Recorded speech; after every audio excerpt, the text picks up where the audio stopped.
Bien, comenzamos la semana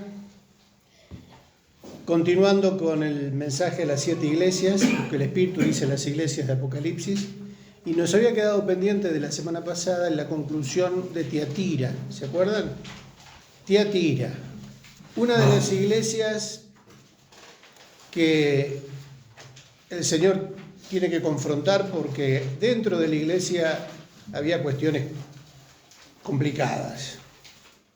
Tengo contra ti, decía el Señor, que tienes ahí, que toleras ahí a esa mujer que se llama Jezabel, que se dice profetiza. ¿Se acuerdan la historia? El estado en que estaba esa iglesia y la advertencia del Señor y la invitación a que se arrepientan. Y habíamos avanzado hasta la recomendación, lo que Dios promete, lo que el Señor le promete al que venciere. ¿Se acuerdan? Punto 7. Promete al que venciere y guardare mis obras hasta el fin. Versículo 26. Hay una doble promesa. ¿Se acuerdan? ¿Cuáles son? Versículo 26. Al que venciere y guardare mis obras hasta el fin, yo le daré autoridad sobre las naciones. Y las regirá con vara de hierro y serán quebradas como vaso de alfarero, como yo también la he recibido de mi Padre. Primer promesa. Va a dar autoridad sobre las naciones ¿a quiénes? Al que venciere. A los que vencieren. Y esto está relacionado también con un pasaje donde el Señor, creo que lo tenemos ahí, 1 Corintios 1:27, Salmo 2, habla de que un día los justos, los santos, reinarán sobre la tierra también junto con el Señor, gobernarán naciones. Una promesa del Señor a los que se mantengan fieles. Y la otra promesa, y le daré, versículo 28, la estrella de la mañana. El que tiene oído, oiga lo que el Espíritu dice a las iglesias. Y le daré la estrella de la mañana.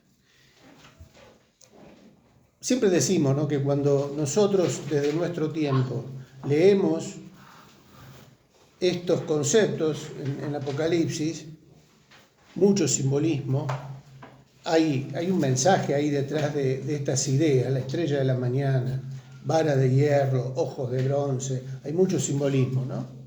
Pero en ese momento los destinatarios originales no tenían problemas en entender. Acuérdense que Tiatira, de todas las ciudades, se caracterizaba por ser ¿cómo? En cuanto a su composición poblacional, social, su estatus. De las 7 iglesias era quizás la menos importante.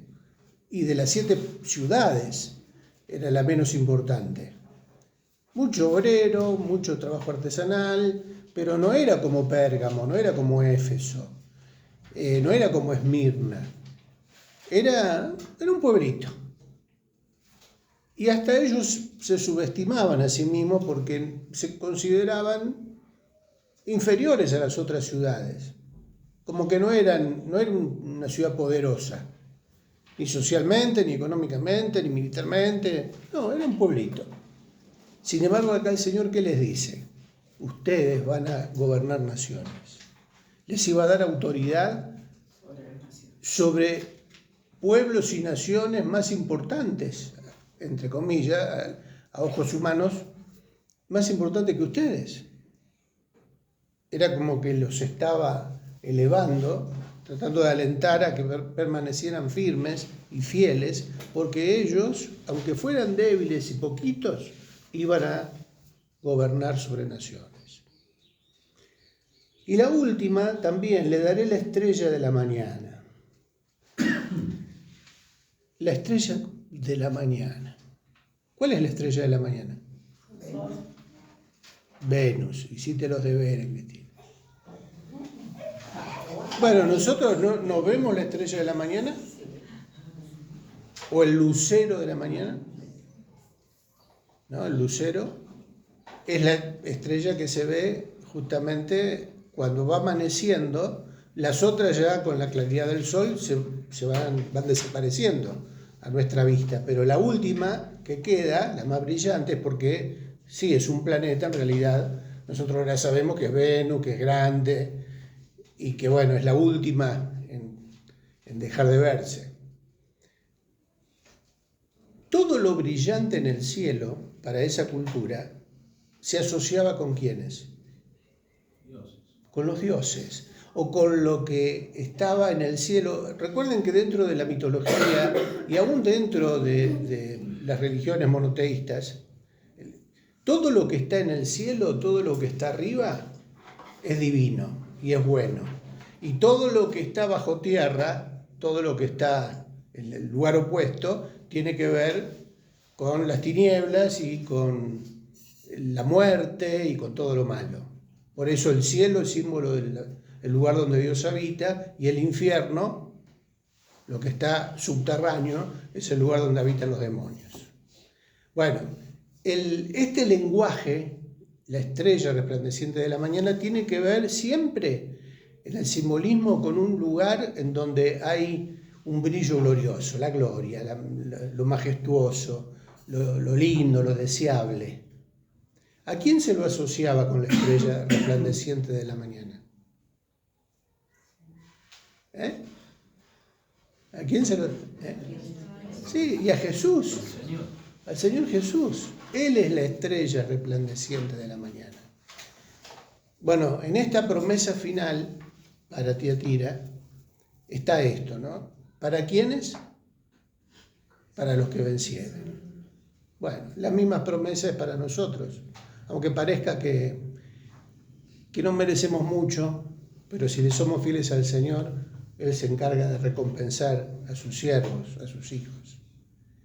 Y eso le estaba prometiendo algo,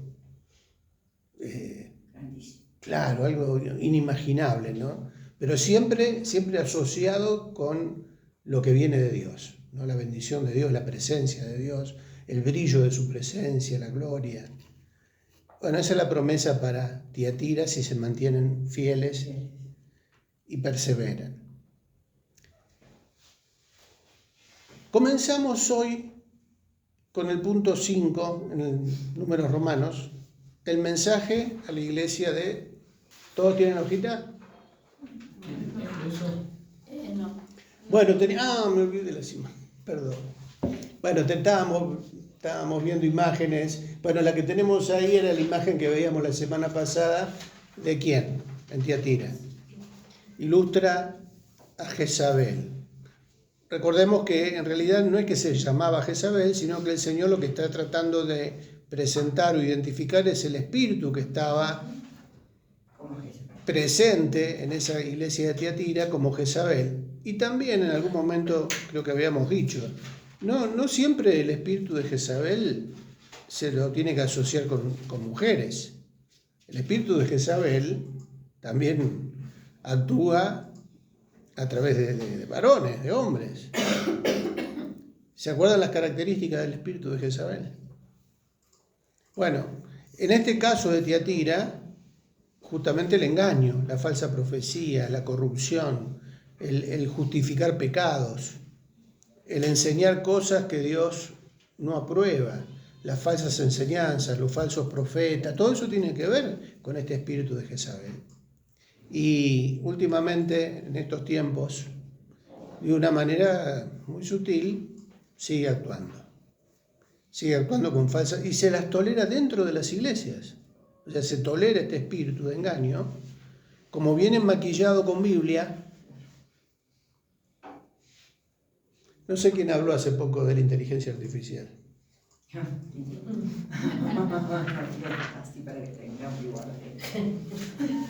Bueno, ¿acaso no venimos hablando en la escuela bíblica de hace cuánto? Y que justamente se está adoptando a la inteligencia artificial, se la está recibiendo con agrado dentro de los púlpitos, dentro de las iglesias y a través de los púlpitos y a través de la enseñanza, de la doctrina. Y parece aceptable y parece que que sabe, la inteligencia artificial sabe mucho, mirá lo que dice. Cada vez es más tolerada, como se toleraba a Jezabel en Tiatira. Así que hay que tener cuidado.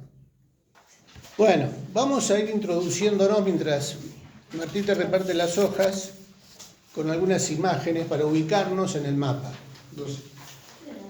¿Se acuerdan la ubicación de las iglesias, de las 7 iglesias? Había iglesias que estaban más cerca de la costa y había otras que se iban alejando de la costa del Mar Egeo, sin puerto, como la que vimos de Tiatira. Sardis también estaba sobre esos mismos caminos, esas mismas rutas comerciales, pero ya alejándose sería ahí la 5, ¿no? El número 5 en el orden es la iglesia de Sardis. Y ahí la vemos en una curva de la ruta yendo hacia oriente, hacia el oriente. Sardis. Sardis tiene una historia, me encanta la historia de Sardis. Porque fíjense que todas, como siempre decimos, ¿no? Yo sé que soy reiterativo con esto, pero cada iglesia tiene una historia particular, pero dentro de un contexto común. Decíamos, ¿no? Estaban en la misma época, bajo los mismos imperios, o imperio dominante, cultura, religión, sistema económico, laboral. Bueno, Sardis venía ya con una historia bastante extensa, ¿no? Antigua y famosa. Sardis fue importante en su momento y estaba en un lugar, en un punto también muy estratégico, porque la ciudad, la vieja Sardis, se había edificado sobre un monte, sobre la colina, sobre la cima de un cerro, podríamos decir, para que nosotros tengamos idea, qué sé yo, allá arriba del Cuadrado. Pero no solo arriba del Cuadrado, en un lugar en donde el entorno de esa ciudad refugio que se había construido era como un fuerte con murallas, y como era muy empinado, no era fácil acceder. Entonces no había ejército que pudiera dominarla por las características del terreno, de ese cerro, ¿no? Ahí tenemos algunas imágenes actuales, ¿no? Los restos, lo que queda de ese lugar, de esa ciudad vieja, y las características. ¿Se dieron cuenta cómo, fíjense esas murallas, cómo las construyeron en esos bordes del cerro? ¿Cómo hacen para subir ahí? O sea, uno diría, bueno, sí, poder se puede, pero si está bien vigilada, si hay una buena seguridad en la muralla, y no te bajan enseguida, no te dejan llegar. Es muy difícil. Bueno, ahí estaba Sardis. En esa parte de la colina estaba la ciudadela fortificada. Debajo se construyó lo que es la ciudad con edificios también importantes. Ahí vemos lo que era un gimnasio, lo que eran baños. Se le daba mucha importancia también a los Juegos Olímpicos, al deporte. Pero también Sardis viene con una historia de dominación que la tenemos en el punto A cuando vamos al trasfondo. Vamos a ver si podemos aprovechar el tiempo. Mientras Martín, que ya está canchero con las imágenes, mientras vamos leyendo, vamos a ir viendo algo de eso y vamos a hacer alguna pausa. La ciudad de Sardis estaba situada aproximadamente a 48 kilómetros al sureste de Tiatira y a 80 al este de Esmirna. Situada en una franja elevada y angosta, la fortaleza era invencible desde el punto de vista militar. Solo era posible llegar a la ciudad desde el sur a lo largo de esta franja angosta y elevada que terminaba en el promontorio sobre el que se había construido la fortaleza. Precipicios pronunciados protegían a la ciudad de manera que no se podía escalar. Debido a sus fuertes defensas, Sardis se convirtió en capital de Lidia, pero su ubicación impidió que se expandiera y la obligó a seguir siendo pequeña. El nombre Creso, rey de Lidia, 560-546, forma parte de la historia de la ciudad. Hago una pausa ahí para que ustedes corrijan en la hoja. No sé si no está corregido, pero por la duda, porque yo no lo tengo corregido.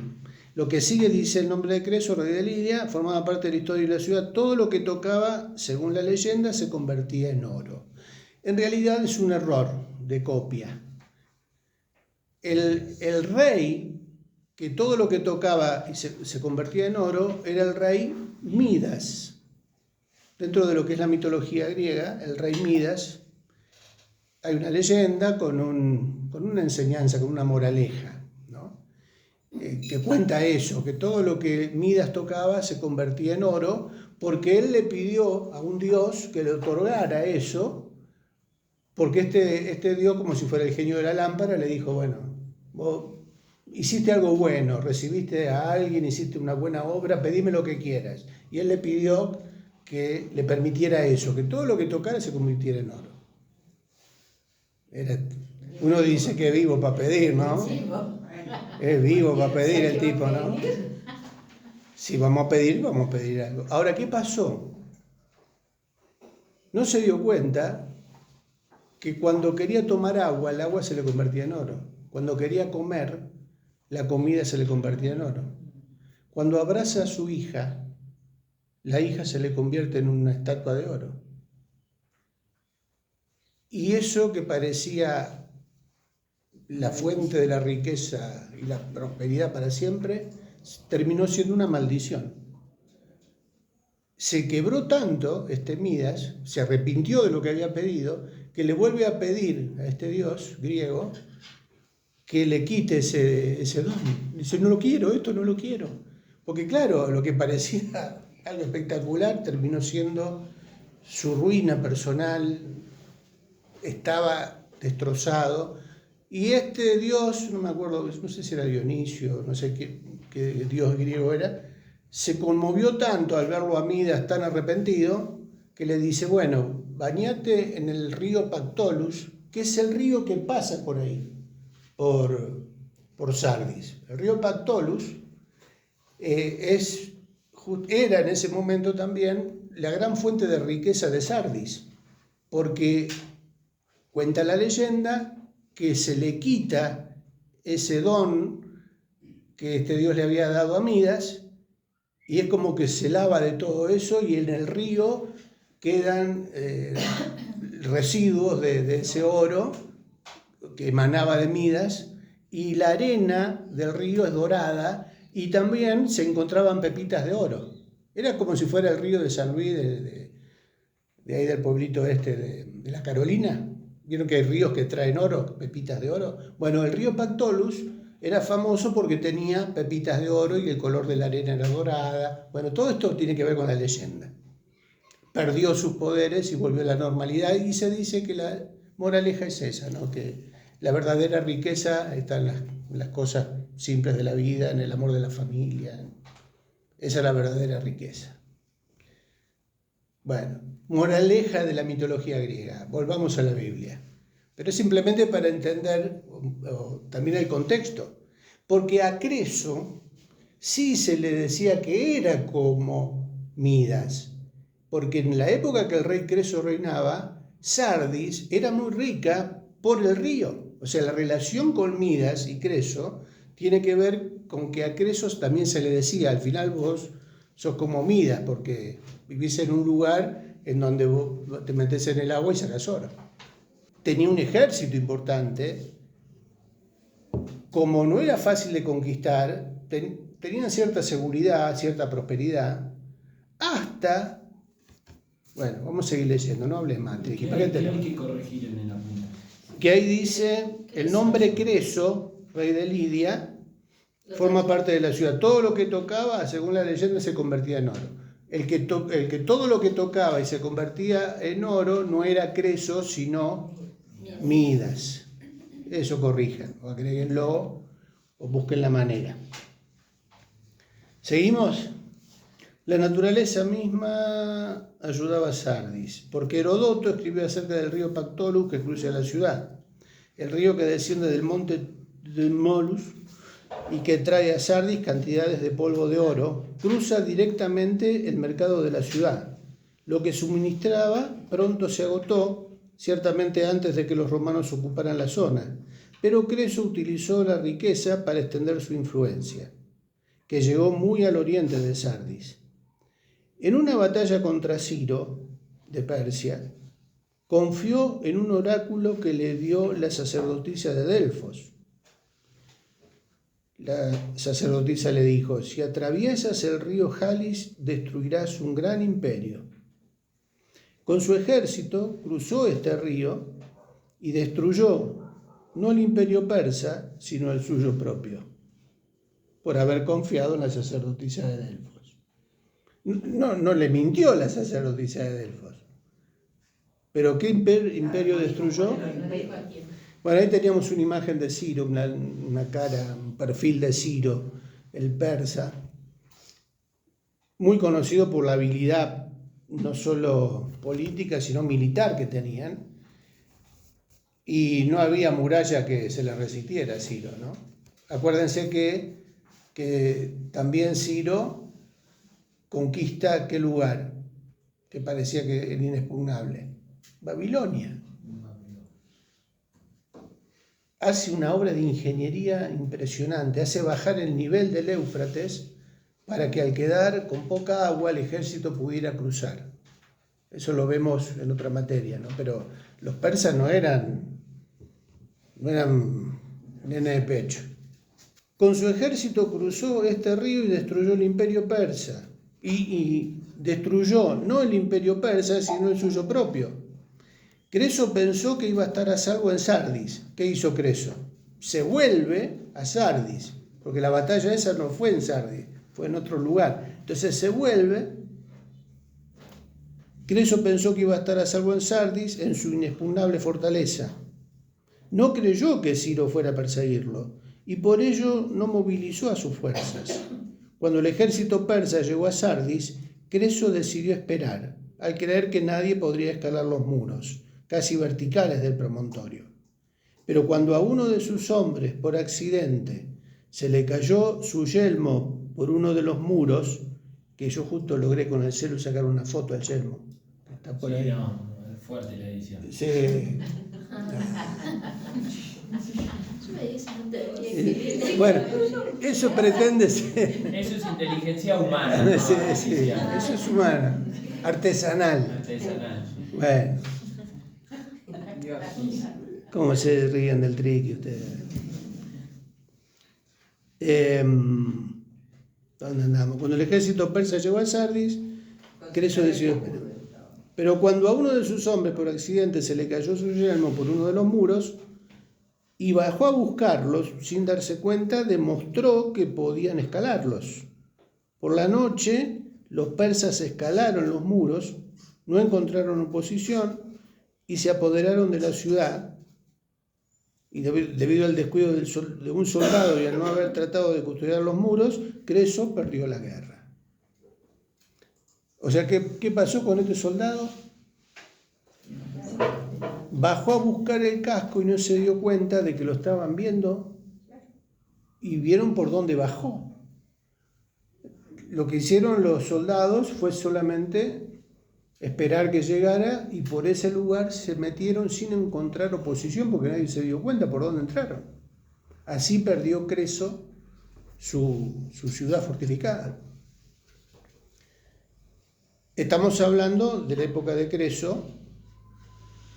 En la cronología nos tendríamos que ubicar bajo el imperio persa.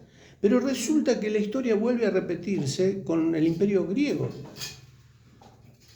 En el siglo III a.C., Antíoco el Grande de Siria envió a sus ejércitos contra Sardis, 214 a.C. Sus soldados escalaron los desprotegidos muros de la ciudad y se apoderaron de ella de forma muy parecida como lo habían hecho los persas en el 546 a.C. Y en el año 17 después de Cristo, ¿qué imperio gobernaba ahí? Año 17, Roma.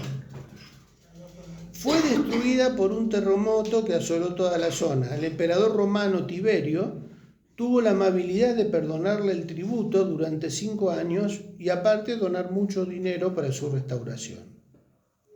De ser una ciudad rica, autosustentable, con una identidad cultural propia, Sardis pierde su esplendor original, adopta los estilos de vida de los imperios que la sojuzgaron y termina siendo un pueblo que vive de los subsidios y dádivas del Estado.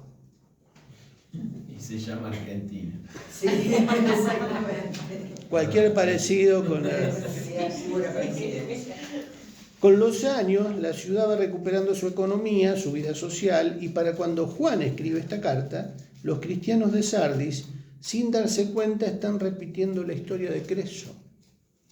¿En qué sentido están repitiendo la historia de Creso? En el sentido espiritual, estamos hablando ahora, y acá es donde entramos al contenido de la carta. Pero es importante tener en cuenta esta historia de Sardis. Porque vieron que se repite, ¿no? Vamos a Apocalipsis, capítulo 3. Escribe al ángel de la iglesia en Sardis, el que tiene los 7 espíritus de Dios y las 7 estrellas, dice: yo conozco tus obras y tienes nombre de que vives y estás muerto. Sé vigilante y afirma las otras cosas que están para morir, porque no he hallado tus obras perfectas delante de Dios. El Señor le dice a Juan que escriba al ángel de la iglesia en Sardis y se presenta como el que tiene Como la actitud del Espíritu Santo. Alguien me preguntaba alguna vez, ¿cuáles son los 7 espíritus de Dios? ¿Cómo? ¿Hay 7 espíritus de Dios? Linda la pregunta, ¿no? ¿Qué querrá decir eso? Bueno, recuerden que Apocalipsis, y especialmente estos primeros capítulos, el número 7 es importante y tiene su simbolismo. Plenitud, perfección, completamiento. Cuando hablamos, en este caso, cuando el Señor habla de los 7 espíritus de Dios, ¿qué es lo que quiere decir? Que aquel que tiene la plenitud del espíritu, porque así se presenta a él, el que tiene los 7 espíritus de Dios.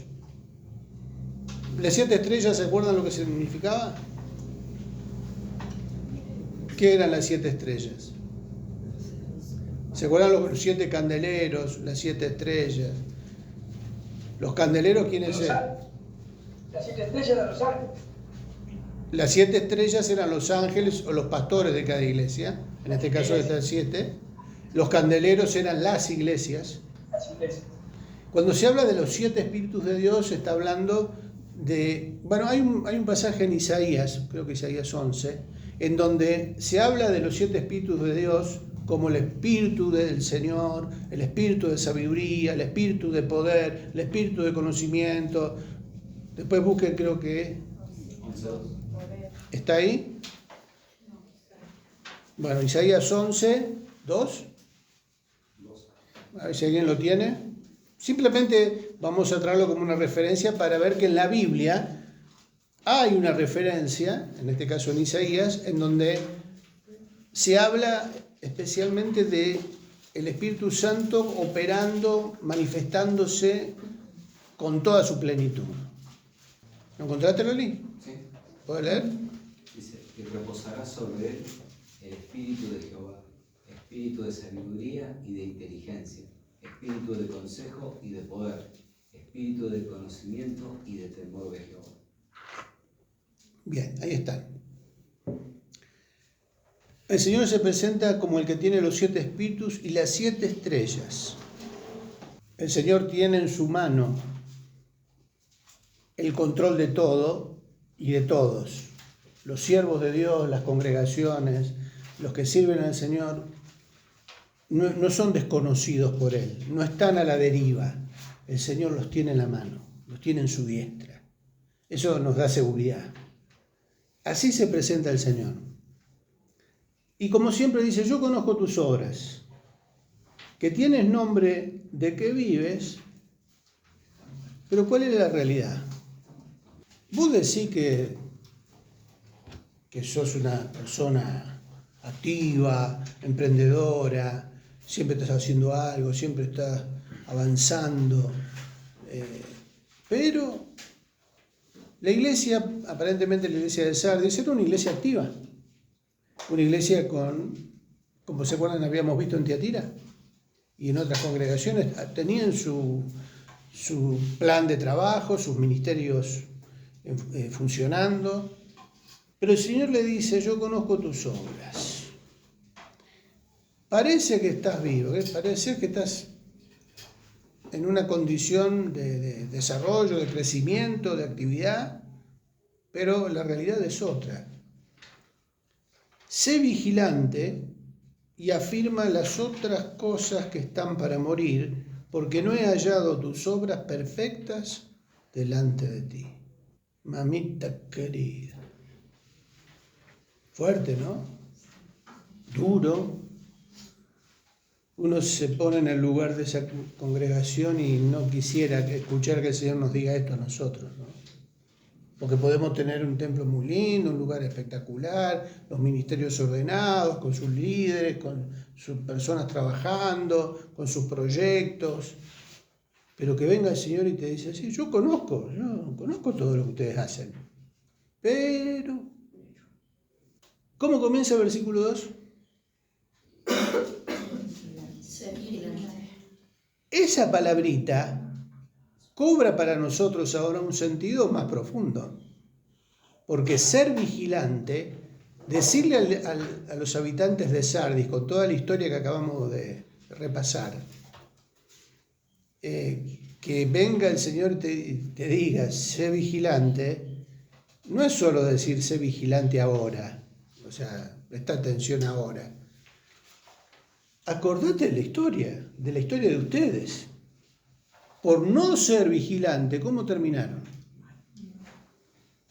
O sea, esa expresión en boca del Señor a esta comunidad es dura y es penetrante por los antecedentes que tiene Sardis y cómo terminaron por no ser vigilantes. Vayamos asociando nosotros también esto. Seamos vigilantes, estemos atentos. También tiene relación con la IA y con todo lo que pasa y con todo lo que consumimos a diario, con todo lo que se nos ofrece a diario. Decíamos, bueno, no estar en la introducción, pero los persas tenían un estilo de dominación muy particular. Ellos no eran como los asirios o como otros ejércitos que destruían, que tomaban esclavos, que se los llevaban. Los romanos hacían eso, otros imperios hacían eso, pero los persas eran muy hábiles en sus conquistas. Pasó cuando conquistan Babilonia, con el pueblo de Israel, con el pueblo cautivo en Babilonia. Ellos no tomaban prisioneros o no mataban a sus prisioneros, sino que los domesticaban. O sea, se entiende la expresión.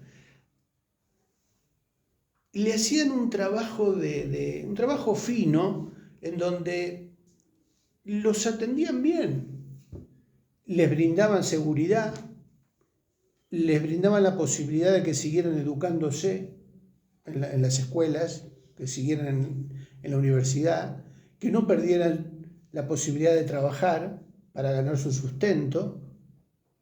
Sí, cobraban impuestos como todos los imperios, ¿no? Dominaban a través de esa manera. Pero no era algo agresivo, no era algo humillante, sino que había un cierto respeto. Por eso los persas, con Ciro también, promulgó un edicto para que los cautivos judíos en Babilonia volvieran a su tierra a reedificar su templo y su ciudad. ¿Se dan cuenta el estilo que ellos tenían? No es que decidieron eliminar y llevar cautivos a Persia, a todas las víctimas de su conquista. No. Ahora, ¿qué hicieron con Sardis? Eliminan todo vestigio de armas y pensamiento militar.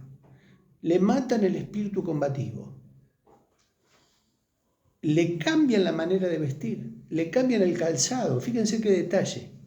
Los que vivían en ese tipo de terreno tenían que andar con topper, con Adidas, tenían que andar con calzado que les permitieran caminar sobre la piedra, Caterpillar, esos borcegos así con suela. Con eso andaban los sardinenses. No me hagan caso, estoy bromando. Pero digo, ellos tenían sí un tipo de calzado para poder andar en ese territorio y trepar por esas barrancas. ¿Qué hicieron? Le sacaron eso y le pusieron sandalias. La ropa se la cambiaron también. La enseñanza de los persas a los de Sardis, lo que le enseñaban, le cambiaban la educación. ¿Y qué hacían con los hombres? Les enseñaban a tocar instrumentos musicales, a tejer. ¿Se imaginan un soldado?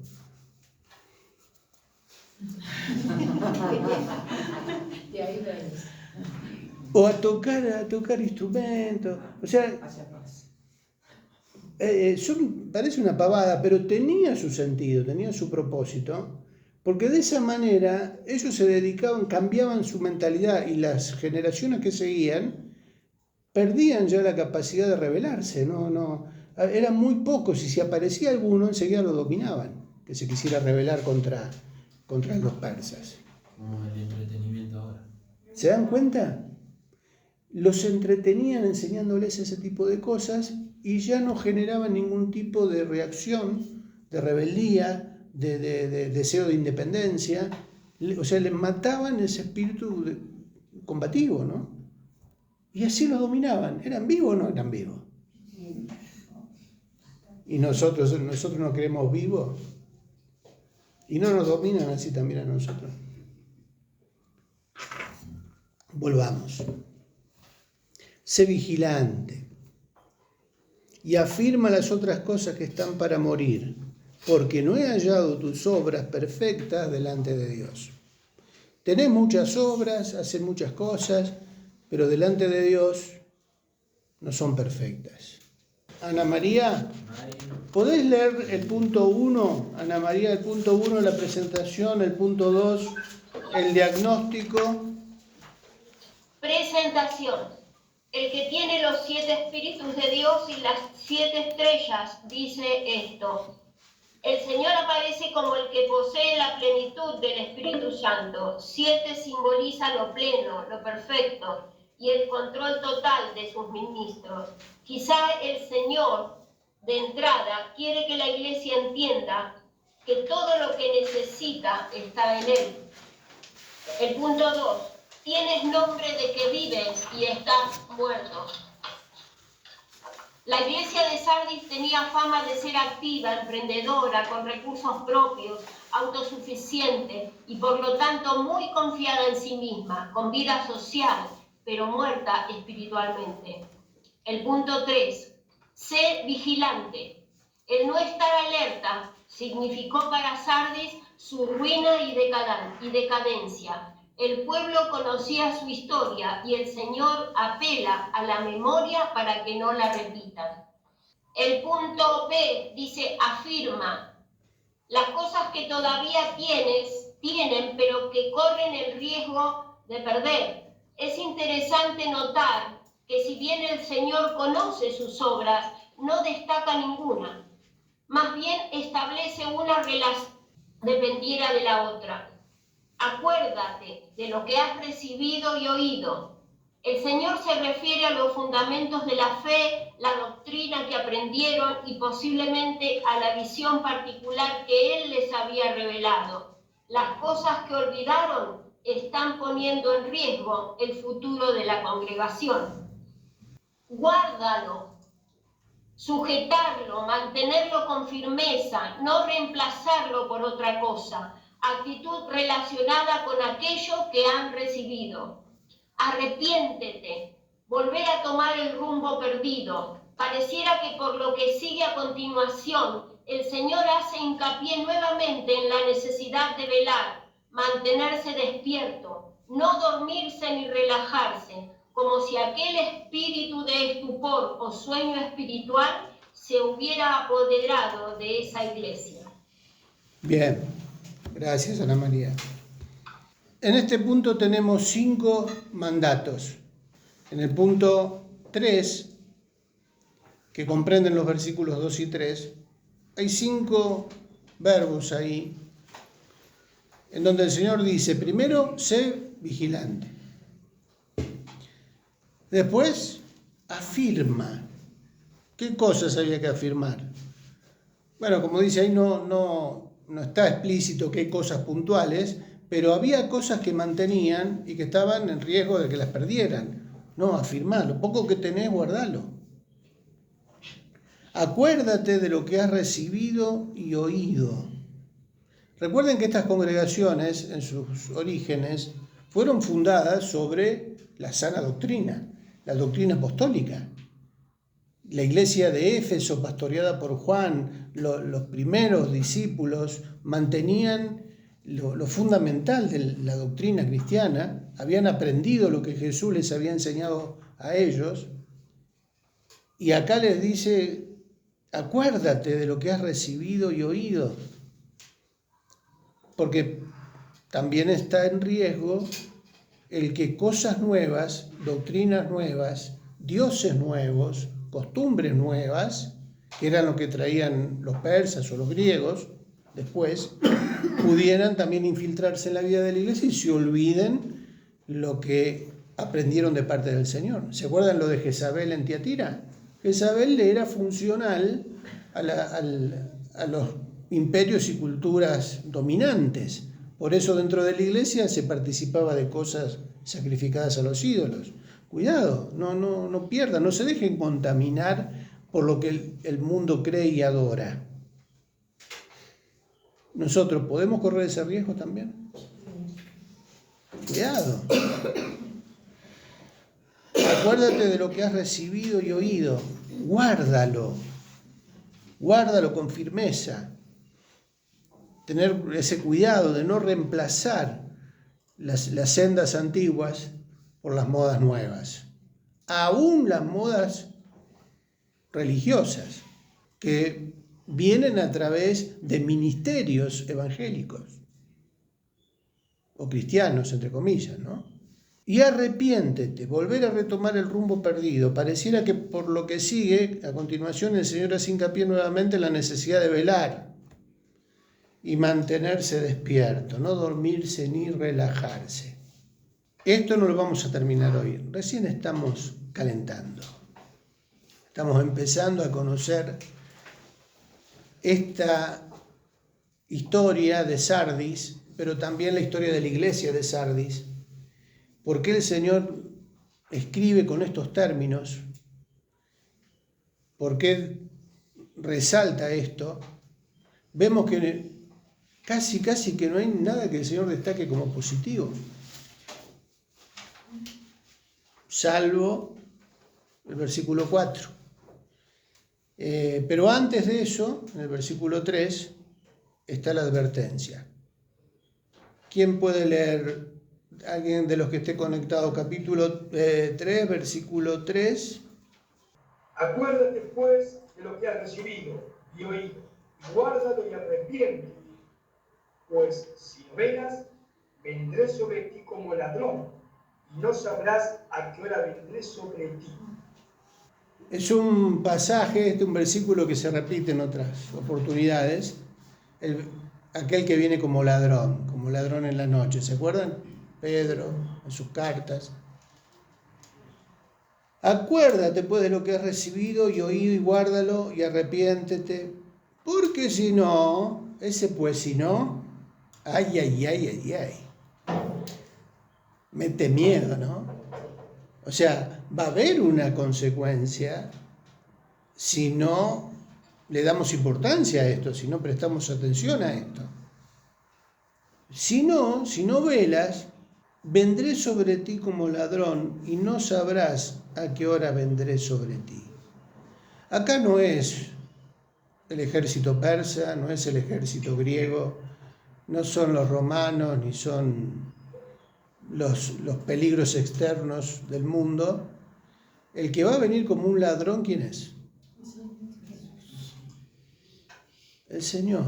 O sea que va a venir a la hora menos pensada, inesperado. Nadie puede saber cuándo vamos a dejar este mundo para rendir cuentas delante del Señor.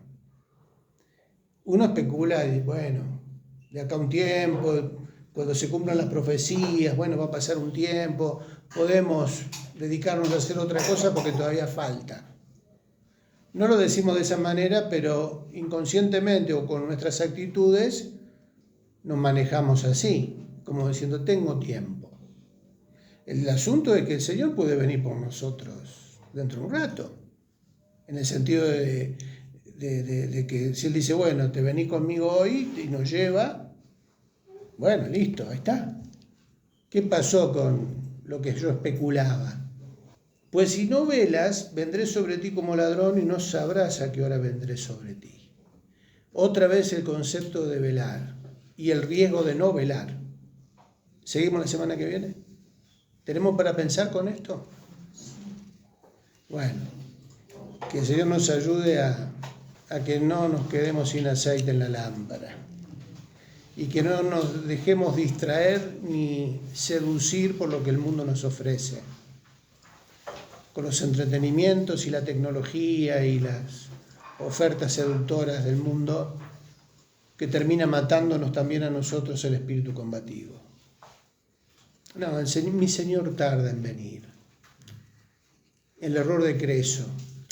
A nosotros nadie nos puede conquistar. ¿Quién se va a animar a subir por nuestras murallas? Así le fue, por confiarse. ¿Oramos? Señor, bendecimos tu nombre en esta noche. Señor, nos exponemos frente a la palabra de verdad. Tiempo de velar, de ser vigilante y afirmar aquellas cosas que están para morir. Señor, no dejarnos seducir por la corriente de este mundo, por los pensamientos, Señor, por la forma, Señor, que quiere cambiar nuestra forma de pensar. Señor, que podamos renovar nuestro entendimiento cada día, no conformarnos a ese sistema.